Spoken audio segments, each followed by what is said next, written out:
Hello students and welcome to physics pep talk. ಇವತ್ತಿನ ವಿಡಿಯೋದಲ್ಲಿ ನಾವು second chapter that is electrostatic potential and capacitance ಈ ಚಾಪ್ಟ್ರಲ್ಲಿ ಬರುವಂತಹ ಒಂದು ಇಂಪಾರ್ಟೆಂಟ್ ಡಿರೈವೇಷನನ್ನು ನಾನು ಡಿಸ್ಕಸ್ ಮಾಡ್ತಾ ಇದ್ದೀನಿ. That is obtain the expression for effective capacitance of two capacitors connected in series. ಈ ಒಂದು ಡಿರೈವೇಷನನ್ನು ನಿಮಗೆ 3 ಮಾರ್ಕ್ಸ್ಗಾದರೂ ಕೇಳ್ಬೋದು ಅಥವಾ 5 ಮಾರ್ಕ್ಸ್ಗಾದರೂ ಕೇಳುವಂತಹ ಚಾನ್ಸಸ್ ಇರುತ್ತೆ. 3 ಮಾರ್ಕ್ಸ್ ಕೇಳಿದ್ರೆ ಇಲ್ಲಿ ಯಾವ ಥರ ನಿಮಗೆ ಕ್ವಶನ್ ಕೊಟ್ಟಿದ್ದೀನಿ ಇದೇ ಥರ ಕೇಳ್ತಾರೆ. 5 ಮಾರ್ಕ್ಸ್ಗೆ ಕೇಳಿದ್ರೆ ಅಡಿಷನ್ ಆಗಿ ವಾಟ್ ಈಸ್ ಕೆಪಾಸಿಟನ್ಸ್ ಅಂತ ಕೇಳಿಬಿಟ್ಟು ಈ ಡಿರೈವೇಷನನ್ನು ಯೂಶುವಲ್ ಆಗಿ ಅವರು ಕೇಳ್ತಾರೆ. ಇವಾಗ ನಾವು ಸ್ಟೆಪ್ ಬೈ ಸ್ಟೆಪ್ ಹೇಗೆ ಈ ಒಂದು ಡಿರೈವೇಷನ್ ಮಾಡ್ತಾ ಬರೋದು ಅನ್ನೋದನ್ನು ನಾನು ಡಿಸ್ಕಸ್ ಮಾಡ್ತಾ ಬರ್ತೀನಿ. ಫಸ್ಟ್ ನಾವು ಕನ್ಸಿಡರೇಷನನ್ನು ಬರ್ಕೊಬೇಕು. ಇಲ್ಲಿ ಅಬ್ಸರ್ವ್ ಮಾಡಿ, effective capacitance of two capacitors connected in ಸೀರೀಸ್ನ ನಾವು ಕಂಡಿಡ್ತಾ ಇರೋದ್ರಿಂದ ಫಸ್ಟ್ ನಾವು ಎರಡು ಕೆಪಾಸಿಟರು ಸೀರೀಸಲ್ಲಿ ಕನೆಕ್ಟ್ ಆಗಿರೋದನ್ನು ನಾವು ಕನ್ಸಿಡರ್ ಮಾಡ್ಕೊಬೇಕು. ಅದರಿಂದ ಕನ್ಸಿಡರೇಷನಲ್ಲಿ ಏನು ಬರ್ಕೊತೀನಿ ಅಂತ ಹೇಳಿದ್ರೆ, consider two capacitors having capacitance C1 and C2 which are connected in series. Let V be the applied potential across the combination ಅಂತ ನಾನು ಬರ್ಕೊಂಡಿದ್ದೀನಿ. ಇದಾದ ಮೇಲೆ ನೀವು ಡಯಾಗ್ರಾಮನ್ನು ಬರ್ಕೊಬೇಕು. ಇಲ್ಲಿ ಅಬ್ಸರ್ವ್ ಮಾಡಿ, ಎರಡು ಕೆಪಾಸಿಟರ್ ಇದೆ, ಸೀರೀಸಲ್ಲಿ ಕನೆಕ್ಟ್ ಮಾಡಿದ್ದೀವಿ. ಅಂದರೆ ಸೀರೀಸಲ್ಲಿ ಅಂತ ಹೇಳಿದ್ರೆ ಇವಾಗ ಅಬ್ಸರ್ವ್ ಮಾಡಿ, ಇವಾಗ C1 ಇದೆರಡು ಟರ್ಮಿನಲ್ಲು ಮತ್ತು C2 ಇದೆರಡು ಟರ್ಮಿನಲ್ ಅಂತ ಹೇಳಿದ್ರೆ one terminal of the capacitor C1 ಏನಾಗಿರುತ್ತೆ, ಇನ್ನೊಂದು ಟರ್ಮಿನಲ್ ಆಫ್ ದ ಕೆಪಾಸಿಟರ್ C2ಗೆ ಕನೆಕ್ಟ್ ಆಗಿರುತ್ತೆ. ಮತ್ತು ಎರಡು ಟರ್ಮಿನಲ್ಗೆ ಏನು ಮಾಡ್ತೀವಿ ಅಂತ ಹೇಳಿದ್ರೆ ಪೊಟೆನ್ಷಿಯಲನ್ನು ನಾವು ಅಪ್ಲೈ ಮಾಡಿರ್ತೀವಿ. ಅಬ್ಸರ್ವ್ ಮಾಡಿ, V is the potential difference across the combination ಅಂತ ನಾವು ಹೇಳಬಹುದು. ಇವಾಗ ಎರಡು ಕೆಪಾಸಿಟರ್ನ ಸೀರೀಸಲ್ಲಿ ಕನೆಕ್ಟ್ ಮಾಡಿದಾಗ ಏನಾಗುತ್ತೆ ಅಂತ ನಿಮಗೆ ಗೊತ್ತಿರಬೇಕು.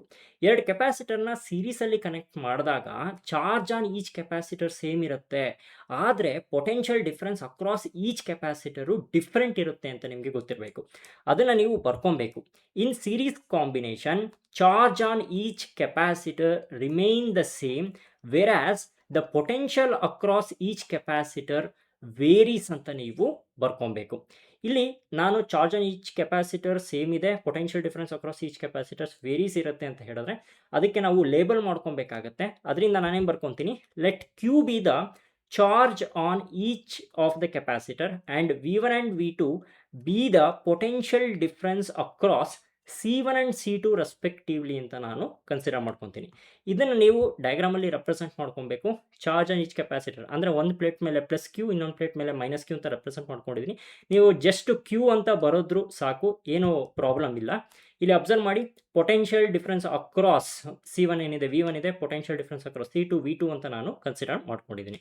ಇವಾಗ ಅಬ್ಸರ್ವ್ ಮಾಡಿ, ನಾವು ಅಪ್ಲೈ ಮಾಡಿರುವಂತಹ ಪೊಟೆನ್ಷಿಯಲ್ ಏನು, ದಟ್ ಈಸ್ V.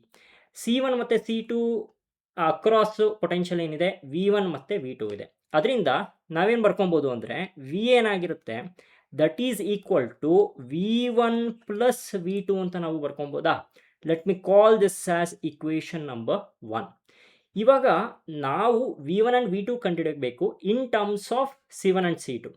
ಅದಕ್ಕೆ ನಾವು ಎಕ್ಸ್ಪ್ರೆಷನ್ ಯಾವುದು ಉಪಯೋಗಿಸ್ಕೊತೀವಿ ಅಂತ ಹೇಳಿದ್ರೆ, capacitance is equal to charge divided by potential ಅಂತ ನಿಮಗೆ ಗೊತ್ತಿರುತ್ತೆ. ಈ ಒಂದು ಎಕ್ಸ್ಪ್ರೆಷನನ್ನು ನೀವು ಜ್ಞಾಪಕ ಇಟ್ಕೊಂಡಿರಬೇಕು. ಇವಾಗ ಅಬ್ಸರ್ವ್ ಮಾಡಿ, ವಿ ನೋ ದಟ್ ಇವಾಗ ನಾನು ಇಲ್ಲಿ ಕೆಪಾಸಿಟೆನ್ಸ್ ಏನಿದೆ C1 ಇದೆ, C1 ಅಂತ ನಾನು ಬರ್ಕೊಂಡ್ರೆ that is equal to charge divided by potential. Charge ಏನಿದೆ ದಟ್ ಈಸ್ Q ಇದೆ, divided by potential across C1 ಏನಿದೆ ದಟ್ ಈಸ್ V1 ಅಂತ ಇದೆ. ದಿಸ್ ಇಂಪ್ಲೈಸ್ ದಟ್ ನಮಗೆ ಬೇಕಾಗಿರೋದೇನು, V1 ಬೇಕು. ಅದರಿಂದ V1 ಬರ್ಕೊಂಡ್ರೆ ಏನು ಬರುತ್ತೆ, Q ಡಿವೈಡೆಡ್ ಬೈ C1 ಅಂತ ಬರುತ್ತೆ. ಸಿಮಿಲರ್ಲಿ ಇವಾಗ ಅಬ್ಸರ್ವ್ ಮಾಡಿ, ಅದೇ ಥರ ನೀವು C2 ಬರ್ಕೊಂಡ್ರೆ that is equal to Q divided by potential across C2 ಏನಿದೆ ದಟ್ ಈಸ್ V2 ಇದೆ. From this we can write V2 ಏನಾಗಿರುತ್ತೆ, that is equal to Q divided by C2 ಅಂತ ನಮಗೆ ಬರುತ್ತೆ. ಇವಾಗ V1 ಬಂದಿದೆ, V2 ಬಂದಿದೆ, ಅದನ್ನು ನಾವು ಇಕ್ವೇಷನ್ 1ಅಲ್ಲಿ ನಾವು ಸಬ್ಸ್ಟಿಟ್ಯೂಟ್ ಮಾಡ್ಕೊಳ್ಳೋಣ. Substituting above result in 1 we get ಏನು ಬರುತ್ತೆ ಅಬ್ಸರ್ವ್ ಮಾಡಿ, V that is equal to V1 ಜಾಗದಲ್ಲಿ ನಾನೇನು ಬರ್ಕೊತೀನಿ, Q ಡಿವೈಡೆಡ್ ಬೈ C1 ಅಂತ ಬರ್ಕೊತೀನಿ, ಪ್ಲಸ್ V2 ಜಾಗದಲ್ಲಿ ನಾನು ಬರ್ಕೊತೀನಿ Q ಡಿವೈಡೆಡ್ ಬೈ C2 ಅಂತ ಬರ್ಕೊತೀನಿ. This implies that V is equal to, ಇವಾಗ ಈ ಎರಡು ಟರ್ಮಲ್ಲಿ Qನ ನಾವು ಕಾಮನ್ ತೊಗೊಬೋದು. Qನ ಕಾಮನ್ ತೊಗೊಂಡ್ರೆ ಬ್ರ್ಯಾಕೆಟಲ್ಲಿ ಏನು ಮಿಕ್ಕೊಳ್ಳುತ್ತೆ, 1 divided by C1 plus 1 divided by C2 ಅಂತ ಬರುತ್ತೆ. Let me call this as equation number 2. Next ಸ್ಟೆಪ್ಪಲ್ಲಿ ಏನು ಮಾಡಬೇಕು ಅಂತ ಹೇಳಿದ್ರೆ, ಇಲ್ಲಿ ಅಬ್ಸರ್ವ್ ಮಾಡಿ, ಎರಡು ಕೆಪಾಸಿಟರ್ ಕನ್ಸಿಡರ್ ಮಾಡ್ಕೊಂಡಿದ್ವಲ್ಲ, ಇದನ್ನು ಒಂದು ಕೆಪಾಸಿಟರ್ಗೆ ನಾವು ರೆಡ್ಯೂಸ್ ಮಾಡ್ಕೊಬೇಕು. ಅದನ್ನು ನಾವೇನಂತ ಕರಿತೀವಿ, ಎಫೆಕ್ಟಿವ್ ಕೆಪಾಸಿಟೆನ್ಸ್ ಅಥವಾ ಈಕ್ವಲೆಂಟ್ ಕೆಪಾಸಿಟೆನ್ಸ್ ಅಂತ ಹೇಳುತ್ತೆ. ಈ ಎರಡು ಕೆಪಾಸಿಟೆನ್ಸ್ ಇನ್ ಸೀರೀಸ್ ಕನೆಕ್ಟ್ ಮಾಡಿದಾಗ ಏನು ಎಫೆಕ್ಟ್ ಪ್ರೊಡ್ಯೂಸ್ ಮಾಡ್ತಾ ಇದೆ, ಅದೇ effect that equivalent capacitance produce ಮಾಡುತ್ತೆ ಅನ್ನೋದನ್ನು ನಾವು ಕನ್ಸಿಡರ್ ಮಾಡ್ಕೊಬೇಕು. ಅದರಿಂದ ನಾನೇನು ಬರ್ಕೊತೀನಿ, we shall replace the combination by an equivalent capacitance CS ಅಂತ ನಾನು ಕನ್ಸಿಡರ್ ಮಾಡ್ಕೊತೀನಿ. ಇವಾಗ ಅಬ್ಸರ್ವ್ ಮಾಡಿ, ಇಲ್ಲಿ ಈಕ್ವಲೆಂಟ್ ಕೆಪಾಸಿಟೆನ್ಸ್ ಏನಿದೆ, ದಟ್ ಈಸ್ CS ಅಂತ ಇದೆ, ದಟ್ ಈಸ್ ಈಕ್ವಲ್ ಟು, ಇವಾಗ capacitance is charge divided by potential ಅಂತ ಹೇಳಿದೆ. ಇವಾಗ ಚಾರ್ಜ್ ಏನಿದೆ ಸೇಮೇ ಇರುತ್ತೆ, ದಟ್ ಈಸ್ Q ಅಂತಾನೆ ಇರುತ್ತೆ, ಡಿವೈಡೆಡ್ ಬೈ ಪೊಟೆನ್ಷಿಯಲ್ ಏನಿದೆ, ದಟ್ ಈಸ್ V ಅಂತ ಇದೆ. ಫ್ರಮ್ ದಿಸ್ ಎಕ್ಸ್ಪ್ರೆಷನ್ ನಾವು ವಿ ಏನು ಬರ್ಕೊಬೋದು, that is equal to Q divided by CS ಅಂತ ಬರ್ಕೊಬೋದಾ. Let me call this as equation number 3 ಅಂತ ನಾನು ಕನ್ಸಿಡರ್ ಮಾಡ್ಕೊತೀನಿ. ಇವಾಗ ಅಬ್ಸರ್ವ್ ಮಾಡಿ, ಇಲ್ಲಿ ಈಕ್ವೇಶನ್ 2ನಲ್ಲಿ ನಮಗೆ ವಿ ಎಕ್ಸ್ಪ್ರೆಷನ್ ಇದೆ, ಈಕ್ವೇಶನ್ 3ನಲ್ಲೂ ಕೂಡ ನಮಗೆ ವಿ ಎಕ್ಸ್ಪ್ರೆಷನ್ ಇದೆ. ಅದರಿಂದ ಅದೆರಡು ಕೂಡ ನಾವು ಈಕ್ವೇಟ್ ಮಾಡೋಣ. Equating 2 and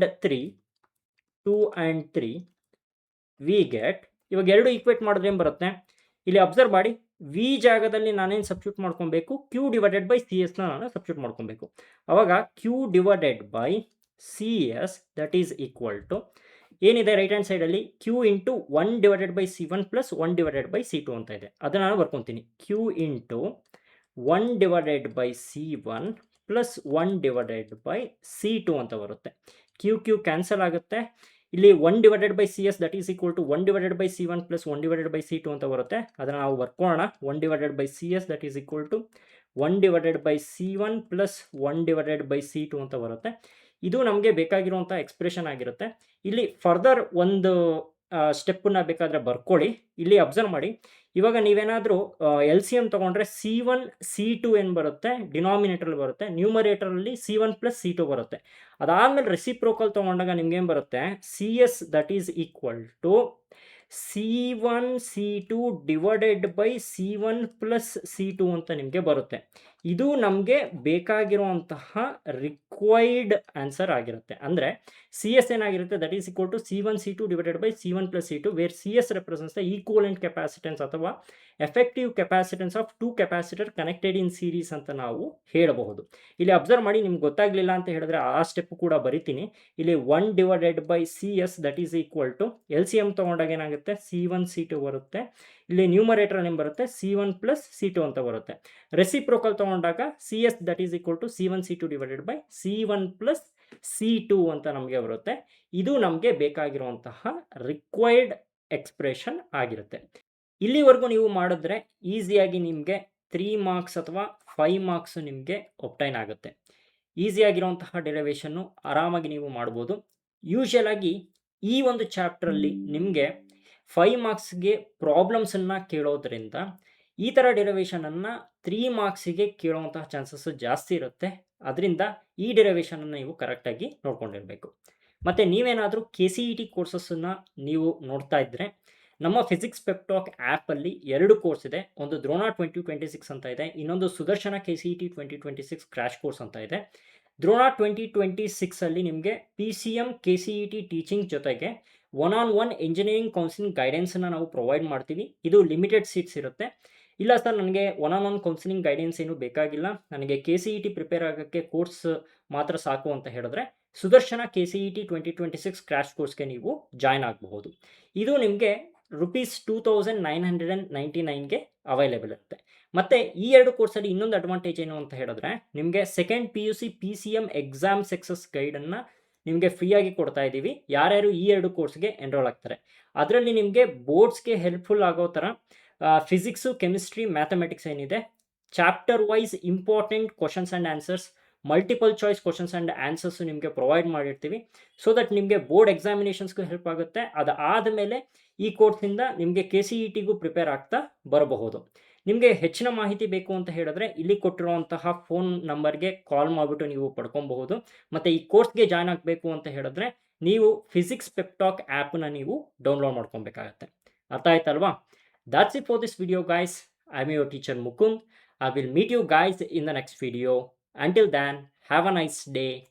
Bye.